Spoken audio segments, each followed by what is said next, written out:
السلام علیکم پاکستان اور شہری سندھ کی عوام. ایک جماعت ہے کراچی میں جس نے ابھی شروع کی ہے کراچی بچاؤ تحریک. مگر ایک ایسی جماعت ہے جو کہ صوبے کے لیے ذمہ دار ہے، جس کا سی ایم، جس کا میئر اس جماعت کا ہے، جس کا چیئرمین اسلام آباد میں ڈیڑھ دو گھنٹے کی جھوٹی پریزنٹیشنز دے کے یہ ثابت کرنا چاہ رہا ہوتا ہے کہ کیوں شہری سندھ کو صوبہ نہ بنایا جائے، کیوں صوبے کے وہ اختیارات جس سے اس کی قیادت نے اپنی حرام خوریاں لگائی ہوئی ہیں وہ ان سے واپس نہ لیے جائیں، کیوں وہ پیسہ جو وفاق کے اور شہر کے کام آ سکتا ہے وہ ان کے ہاتھ میں رہن دیا جائے. ابھی کچھ دن پہلے کی بات ہے کہ چیئرمین بلاول پیپلز پارٹی کے قوم کو باور کرا رہے تھے کہ شہر کراچی دور دور سے لوگ دیکھنے آتے ہیں. بالکل وہ یہ دیکھنے آتے ہیں کہ کسی تباہ شدہ شہر کا حال کیسا ہو سکتا ہے. تو ایم کیو ایم پاکستان کی، بلکہ میں اس کو ایم کیو ایم پاکستان کا ایلڈر ونگ کہوں گا، اس کی قیادت جہاں کراچی بچاؤ تحریک چلا رہی ہے وہاں پر پیپلز پارٹی کراچی کی بچاؤ تحریک چلا رہی ہے. بالکل روز کوئی دن ایسا نہیں جاتا کہ جہاں پر ہمیں اس بات کا احساس نہ دلا دیا جائے کہ ہم کراچی کے لوگ، ہم شہری سندھ کے لوگ پیپلز پارٹی کی آمرانہ سوچ کے غلام ہیں اور اس غلامی کو تقویت دیتے ہیں اس کے وہ ہواری جس میں سے کچھ ایم کیو ایم پاکستان میں بیٹھے ہوئے ہیں. بلاول بھٹو کی گزری ہوئی پریس کانفرنس گزرے کئی دن گزر گئے مگر ایم کیو ایم پاکستان کی طرف سے یعنی چیئرمین خالد مقبول کی طرف سے کوئی ٹھینگا بیانہ نہیں آیا ہے. یہاں پر دوسرے لوگ اگر صوبے کی بات کریں یا ان کی اپنے اقتدار پر بات ہو جائے تو وہ 2 سے 3 دن میں ایک پریس کانفرنس کر کے اس بات کو باور کرا دیتے ہیں کہ وہ چیئرمین ہے. مگر ادھر نہ خالد مقبول اور نہ ان کا حزب اختلاف سندھ اسمبلی کا خاموش بیٹھا ہے. کسی نے بھی ایم کیو ایم کے اندر سے اس وقت چاہے نیشنل یا پروونشل یا سینٹ میں پیپلز پارٹی کے اس جھوٹے بیانیے کو چیلنج کرنے کی کوشش نہیں کی. میں آپ کو پہلے ہی بتا چکا ہوں کہ جب کراچی بچاؤ تحریک کی بات ایم کیو ایم کرتی ہے تو وہ یہ بتانا بھول جاتی ہے کہ وہ کراچی کو کس سے بچانا چاہتے ہیں، کیونکہ لوگ کہتے ہیں کہ وہ شاید یہ بات کبھی نہیں کرے گی کیونکہ ان کے آپس کے اندر سسٹم چل رہا ہوتا ہے. مجھے نہیں بتانے کی ضرورت کہ سسٹم کیا ہوتا ہے، آپ کو اچھی طرح پتا ہوگا. میں جب سسٹم کی بات کرتا ہوں تو میرا سسٹم سے کیا مطلب ہوتا ہے. خیر بہرحال مجھے نہیں لگتا کہ اب ایم کیو ایم کو بتانے کی ضرورت ہے کہ کراچی بچاؤ تحریک کس سے بچانے کے لیے کرنی ہے. کل رات کو گل پلازا جل کے ختم ہو گیا. میں نے آئی بی کراچی سے پڑھا ہے، میں اکثر واپسی میں ان علاقوں سے گزرتا تھا اور کل رات کو جب میں گل پلازا کو تباہ برباد ہوتے دیکھ رہا تھا تو میں یہ سوچ رہا تھا کہ اس کو روکنے کے لیے کیا کچھ کیا جا سکتا تھا. جہاں اس بات پہ میں حیران تھا کہ تباہی ہو رہی ہے اور میئر کراچی غائب ہے، سی ایم غائب ہے، مگر میں سوچنے بھی مجبور تھا کہ کیا fire electric system, fire prevention system اس کو بچا سکتا تھا. جہاں پر شاید یہ آپ کہہ سکتے ہیں کہ پلازا کے اندر وہ انتظامات موجود ہونے چاہیے تھے. مگر افسوس کی بات یہ ہے کہ میں نے ایسے نظارے دیکھے کہ دل رو پڑا. پہلے تو میں نے یہ دیکھا کہ وہ فائر بریگیڈ جس کا کام آگ بجھانا تھا وہ پہنچی دیر سے. لوگ تو یہ بتاتے ہیں کہ اس کی دیر ہونے کی وجہ ٹریفک یا وہ کھدی ہوئی سڑکیں نہیں جو مرتضیٰ وہاب نے چھوڑ دی ہیں، بنانا بھول گیا ہے کیونکہ اس کو ضرورت ہے کراچی کو بلیک میل کرنے کی. بلکہ سنا یہ ہے کہ ان فائر بریگیڈز کے لیے پانی تک موجود نہیں تھا. کل میں نے خبر سنی کہ وہ کہتے ہوئے سنائی دیے کہ ہم نے آرڈر دے دیا کہ اس کو پانی دیا جائے. فائر بریگیڈ کو پانی دینے کے لیے ان کو آرڈر دینا پڑ رہا ہے. بلاول صاحب اب کچھ دنوں پہلے یہ بات کہتے سنائی دیے کراچی میں بہت پانی آتا ہے. یہ دیکھ رہے ہیں حال کہ یہاں کی فائر بریگیڈ کو بھی پانی دینے کے لیے پرمیشن دینی پڑتی ہے. تو پنجاب والوں اور وہ جرنلسٹس وہ سوچ لیں سن لیں کہ کیا اس طرح کا پنجاب یا اس طرح کا کے پی کے بلوچستان والوں کو تو حال ویسے ہی بہت برا ہے، یہ چاہتے ہیں. خیر فائر بریگیڈ پہنچی تو اکوپمنٹ کام نہیں کر رہا. میں نے فائر بریگیڈ کی سیڑھیاں ٹوٹتے دیکھا، لوگ گرتے دیکھے. میں نے فائر بریگیڈ کے اس عملے کے پاس اکوپمنٹ نہیں دیکھا کہ وہ ہمت کر کے اندر جائے اور آگ کو اندر سے بجھانے کی کوشش کرے۔ میں نے فائر بریگیڈ والوں کو کوشش بالکل اس طرح نہیں کرتے دیکھا کہ وہ جا کے اس کا متحرک طریقے سے مقابلہ کریں۔ اب قصور فائر بریگیڈ والوں کا نہیں ہے، اب سارا الزام ان پہ لگانے کا کوئی فائدہ نہیں ہے۔ الزام اس حکومت پہ لگانا چاہیے جو اس سندھ پر قابض ہو کے بیٹھی ہے۔ الزام اس میئر پہ لگانا چاہیے جو اس حکومت کا ہواری ہے، اس کا ریپرزنٹیٹو ہے۔ الزام اس منحوس 18ویں ترمیم پہ لگانا چاہیے کہ جس کی وجہ سے وہ طاقتیں جو ان لوگ حکمرانوں کو قابو میں رکھ سکتی تھیں، وہ طاقتیں آج انہوں نے یہ ثابت کر دیا ہے کہ 18ویں ترمیم گل پلازا کے آج ان تصویر کو جن کو میں نے صبح دیکھا ہے اس کے ساتھ دفن ہونے کے ساتھ ساتھ آج وہ 18ویں ترمیم بھی میری نظر میں دفن ہو گئی۔ کہیں پر اخبار میں پڑھیں، آج ڈان اخبار کی کسی نے مجھے کٹنگ بھیجی تو اس کے 2 حصے تھے۔ پنس روڈ میں کاروبار بند ہو رہے ہیں، ایک طرف گل پلازا جیسے جہاں پر 1200 لوگوں کا روزگار چل رہا تھا، 1200 خاندانوں کا روزگار چل رہا تھا، ان کا روزگار جلا کے بھسم کر دیا گیا، وہ گل پلازا ہی ختم ہو گیا۔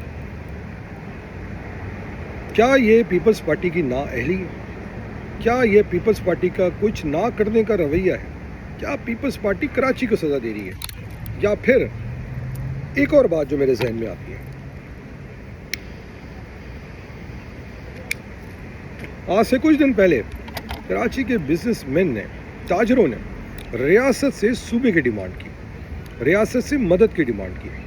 مجھے یہ لگتا ہے کہ پیپلز پارٹی ان تاجروں کو اس بات کی سزا دے رہی ہے کہ تم ریاست کے پاس کیوں گئے، تم نے ان کو یہ کیوں باور کرایا کہ ہم اپنا کام نہیں کر رہے، اور میرا اندازہ یہ کہتا ہے کہ اس سزا کے طور پہ اس آگ کو صحیح طرح سے بجھانے کی کوشش ہی نہ کی گئی۔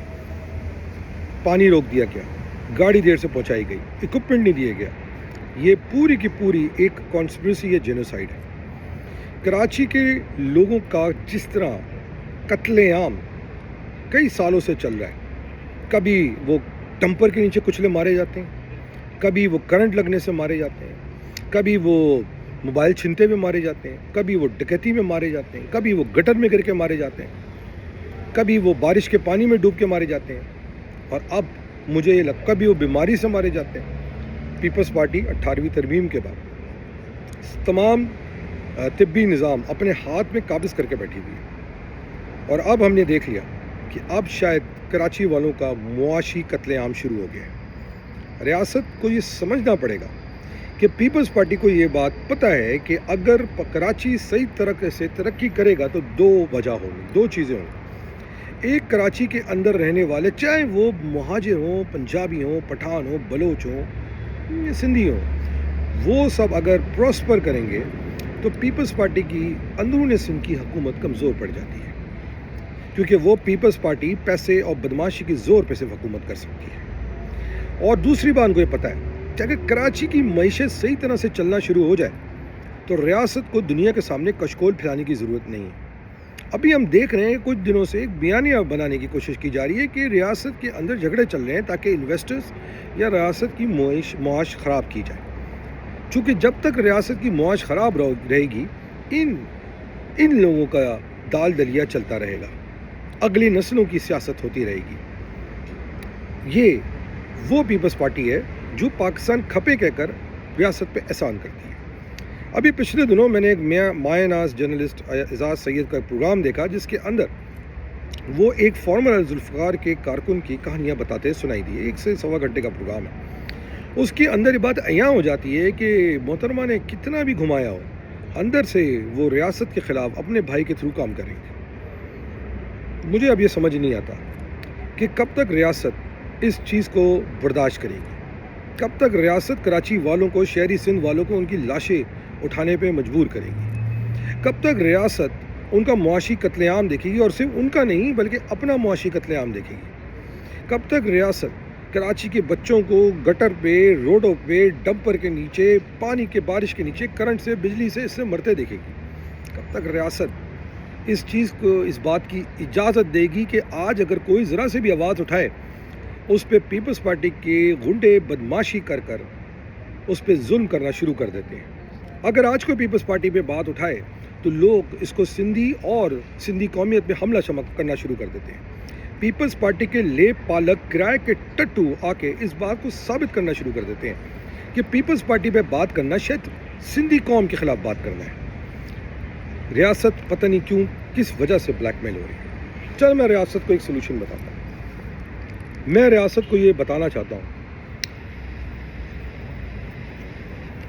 کہ کراچی کے اندر جس طرح کا لاوا پکڑا ہے، اور وہ لاوا صرف کراچی کے مہاجروں میں نہیں، کراچی کے رہنے والے پٹھانوں میں، پنجابیوں میں، سرائکیوں میں، بلوچوں میں، ہو سکتا ہے کہ سندھیوں کے اندر بھی پکڑا ہے۔ سب تنگ آ گئے ہیں روز روز کا ڈرامہ دیکھ کے۔ پتہ نہیں کیوں ایسا لگتا ہے کہ کراچی پہ کسی چیز کا عذاب ہے۔ کیا وہ کسی بھٹو کا عذاب تو نہیں؟ خیر بہرحال افسوس کی بات یہ ہے کہ اتنے دن گزر جانے کے باوجود خالد مقبول یا اس کا حزب اختلاف ابھی تک کسی قسم کی کوئی پریس کانفرنس نہیں کر سکا، کوئی احتجاج نہیں کر سکا۔ ہو سکتا ہے کہ حیدر عباس رضوی گل پلازا کے منہدم ہونے پہ کوئی اچھا سا شعر ہی پڑھ دے، کوئی مشاعرہ کر دے، کوئی مجلس کروا دے، کوئی نوحہ کروا دے۔ ہو سکتا ہے کہ خالد مقبول اپنی چرب زبان کے ساتھ ایک نئی بیوقوفی کی بات کر دے، یا یہ بھی ہو سکتا ہے کہ ایک سوشل میڈیا پہ ٹویٹر ہیش ٹیگ چلا کے سوشل میڈیا کیمپین بنا کے کام پورا کر دیا جائے۔ جیسے کہ کچھ دن پہلے انہوں نے اپنے عہدیداروں کو کہا تھا کہ 2 ویڈیوز صبح اور 2 ویڈیوز شام کو ڈالا کریں۔ اس وقت صرف اور صرف ایم کیو ایم کی پاکستان کی یہ جو میری نظر میں ایلڈر کمیٹی ہے، یہ صرف اور صرف ویڈیوز ڈال کے سمجھ رہی ہے کہ اس کا کام پورا ہو گیا۔ ابھی تک اس جگہ پہ احتجاج کیوں نہیں ہوا؟ ابھی تک ریزگنیشن کیوں نہیں ہے؟ ابھی تک اسمبلیوں کے اندر آواز کیوں نہیں اٹھائی گئی؟ ابھی تک ریاست سے سوال کیوں نہیں پوچھا گیا کہ یہ 18ویں ترمیم کروا کے ہمیں سزا کیوں دی جا رہی ہے؟ ابھی تک ان 2 بغیرتوں نے، جس میں سے ایک کا نام حیدر اور ایک کا نام فرستار ہے، اس نے اپنے نشان امتیاز ان لوگوں کے منہ پہ کیوں نہیں مارے ہیں کہ جنہوں نے ان کو کسی بھی طرح سے انہوں نے ان کا ساتھ دے کے 18ویں ترمیم کروا کے کراچی اور شہری سندھ کی کمر میں خنجر گھونپا۔ آج ہم کراچی بچانے کا نوحہ پڑھ رہے ہیں، آج ہم کراچی بچاؤ تحریک کی بات کر رہے ہیں، مگر میں آپ کو یہ بات بتا دوں کہ یہ یہاں نہیں رکے گا۔ یہ ظلم جو کراچی پہ ہو رہا ہے کل حیدرآباد پہ ہوگا، کل سکھر میں ہوگا، نواب شاہ میں ہوگا، اور سنگڑ میں ہوگا، ٹنڈو آدم میں ہوگا، ٹنڈو الیار میں ہوگا، ماٹلی میں ہوگا، میر پور میں ہوگا، پورے پاکستان میں ہوگا۔ اور پنجاب کے لوگوں نے اگر پیپلز پارٹی کو الیکٹ کیا تو پنجاب میں بھی ہوگا، سرائکیوں میں بھی ہوگا، ساؤتھ پنجاب میں بھی ہوگا، کے پی کے میں ہوگا، بلوچستان کے اندر بھی ہوگا، کشمیر میں بھی دیکھیں ابھی کیا ہوتا ہے۔ یہ وہ پیپلز پارٹی کا وتیرہ ہے۔ اب جب ہم یہ بات کرتے ہیں تو پیپلز پارٹی والے ناراض ہوتے ہیں، جب ہم یہ بات کرتے ہیں تو پیپلز پارٹی کو سپورٹ کرنے والے اس کو سندھی مہاجر کا مسئلہ بنا لیتے ہیں، جب ہم یہ بات کرتے ہیں تو پیپلز پارٹی والے 20-25 سال پرانی ایم کیو ایم کو ذکر کرنا شروع کر دیتے ہیں، یہ بھول کے کہ تمہارے قائد ارزداری نے جا کے اس بغیرت ملک کے غدار الطاف کے گلے میں ہاتھ ڈالے تھے، ان کو ٹوپیاں پہنائی تھی۔ پتہ نہیں کہ یہ کب تک ہم برداشت کریں گے، کب تک کراچی کے اندر ابراہیم جیسے بچے گٹر کے اندر گر کے مرتے رہیں گے، ان کی لاش نکالنے کے لیے ریاست نہیں ہوتی، کب تک گل پلازا جیسی بلڈنگیں جلتی رہیں گی، منہدم ہوتی رہیں گی، اور اس کے اندر لوگ اپنی صرف اس لیے جانے دے دیں گے کہ ان کو اپنا مال بچانا ہے۔ کب تک یہ ہوگا؟ ریاست سے سوال یہ بنتا ضرور ہے کہ کیا قصور ہے شہری سندھ کا کہ ان کو ہمیں سیاسی مصلحت کے تحت پیپلز پارٹی کے مرہون مندت چھوڑ دیا گیا ہے؟ کیا قصور ہے ہم لوگوں کا کہ ایک ایسی ایم کیو ایم کی قیادت ہم پہ مسلط کر دی گئی ہے، خالد مقبول جیسی، کہ جو کھل کے ہماری جنگ نہیں لڑ رہی؟ کیا ہمارا قصور ہے کہ ہم شاید اس لیے کہ ہم نے زیادہ پڑھ لیا ہے، یا شاید اس لیے کہ میں وہ کہوں گا تو بات کڑوی لگے گی، مگر کہنے دیجئے کہ کہیں اس لیے تو نہیں کہ ہمارے ماں باپ نے ہجرت کری؟ میں پاکستانی ہوں، مجھے اپنے وطن سے بہت پیار ہے۔ میں نے اور میری طرح کے ان لوگوں نے جن سے ہم انسپریشن لیتے ہیں، انہوں نے اس ملک کے لیے جنگ لڑی ہے، سب کچھ قربان کر دیا ہے۔ مگر اب سوال اٹھتا ہے، کیا شہری سندھ کے لوگ یا ہجرت کر کے آگے آنے والے لوگ صرف پاکستان کی قربانی کے لیے پیدا ہوئے، یا ان کو ہماری زندگی میں، ان کی زندگی میں ان کے حقوق ملیں گے؟ اس کا جواب میں روز سونے سے پہلے اپنے آپ سے پوچھتا ہوں۔ مجھے پورا یقین ہے، میرا ایمان کہتا ہے، میرا دل کہتا ہے کہ ریاست کے اندر بھی ذمہ دار لوگ یہ بات سوچ رہے ہوں گے، وہ بھی اس چیز کو پسند نہیں کر رہے ہوں گے، کیونکہ ریاست ماں کی طرح ہوتی ہے۔ آج میں اپنی ماں سے گزارش کر رہا ہوں، اے میری ماں پاکستان، خدا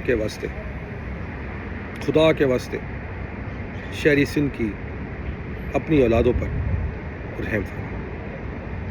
اللہ تعالیٰ سے امید کرتا ہوں کہ وہ آپ کے دل میں یہ چیز ڈالے کہ اب یہ ڈرامہ بازی مصلحت کے نام کے جو شہری سندھ کے ساتھ مذاق بنایا ہوا ہے کہ ختم ہونی چاہیے۔ مجھے ڈر ہے میری ماں، جو میری ریاست ماں ہے، میری کوئی سندھو دیش ماں نہیں ہے، میری ریاست ماں ہے، پاکستان میری ماں کی طرح ہے، کہ اب وقت آ گیا ہے کہ یہ ظلم، یہ بربریت، یہ نااہلی، نکمہ گیری، یہ جھوٹ، یہ کرپشن بند ہونا چاہیے۔ اس سے پہلے کہ یہ ملینیل ایجنسی ہاتھوں سے نکل جائے اور قرآن مچا دے، اس کو یہیں روک لیں خدا کے واسطے، ملک کی خاطر، وطن کی خاطر۔ اور روز ایک ہی طریقہ ہے ملک کے غداروں کو بلانے کا کہ اس جگہ پہ کان ڈیلیوری ہونا شروع ہو جائے پراپر قیادت کے ساتھ، غداروں کے ساتھ نہیں، چوروں کے ساتھ نہیں، کرپٹ ٹولے کے ساتھ نہیں، مضبوط لوگوں کے ساتھ جو وطن سے محبت کرتے ہیں۔ فیصلہ اب ریاست کو کرنا ہے۔ یہ گل پلازا کی منہدم بلڈنگ اس گرتے کراچی کی آوازاری کر رہا ہے، گریہ کر رہا ہے، جس کی ہم جیسے لوگ کئی دنوں سے بات کر رہے ہیں۔ سوچیے گا ضرور۔ پاکستان زندہ باد، پاکستان آرمی زندہ باد۔